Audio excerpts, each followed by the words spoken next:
Baik, Assalamualaikum warahmatullahi wabarakatuh. Perkenalkan, saya Intan Alulia Putri dengan NIM 2013 10 10 1047.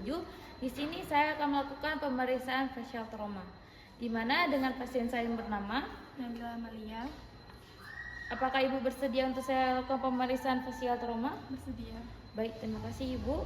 Baik, di sini saya akan melakukan inspeksi awal dengan melihat kesimetrisan wajah pasien dan ada atau tidaknya tanda-tanda trauma.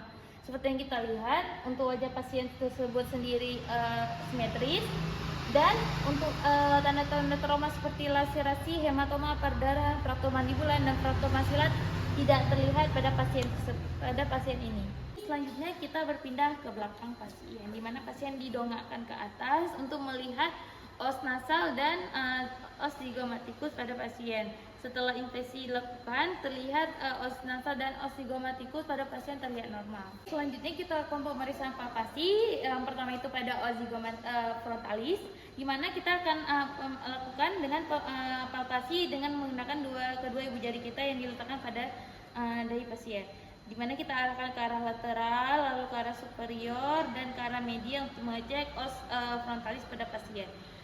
Di mana setelah dilakukan inspeksi tidak adanya krepitasi, diskontinuitas, dan step deformity pada pasien. Melakukan pemeriksaan pada os orbitarim, di mana kita akan meletakkan ibu jari kita pada orbitarimnya, lalu kita arahkan ke superior, lalu lateral, lalu ke arah inferior dan medial, di mana setelah dilakukan inspeksi pada os orbitarim tidak terdapat diskontinuitas dan step deformity. Pemeriksaan prosesus zigomatis os frontalis, di mana yang pertama harus kita lakukan adalah dengan mempalpasi area frontalis pada wajah pasien. Setelah inspeksi dilakukan, terlihat normal tanpa diskontinuitas dan krepitasi. Selanjutnya kita akan mengecek os temporalis pasien dan juga normal, dan yang terakhir adalah os maksila pasien yang berada 1-5 mili di bawah septum hidung.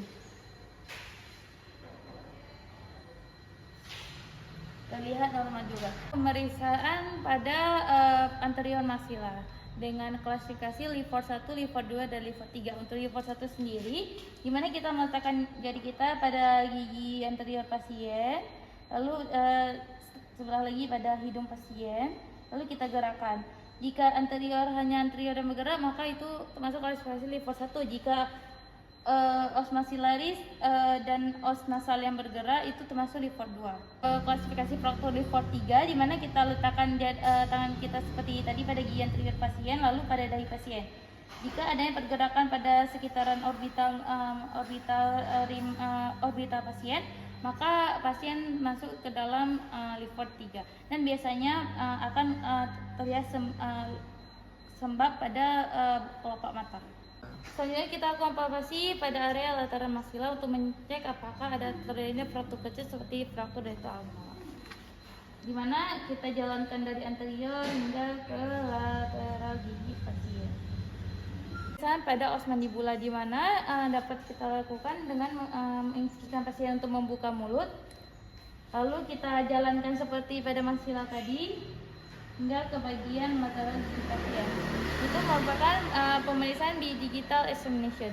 Selanjutnya kita akan melakukan pemeriksaan di manual dengan memasukkan salah satu tangan kita ke dalam mulut pasien, lalu satu lagi pada daerah mentron pasien atau dagu.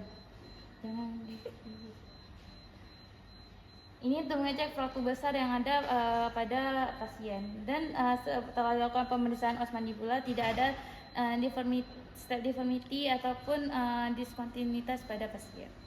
Baik, mungkin sekian saja pemeriksaan dari kami. Kami ucapkan Assalamualaikum warahmatullahi wabarakatuh.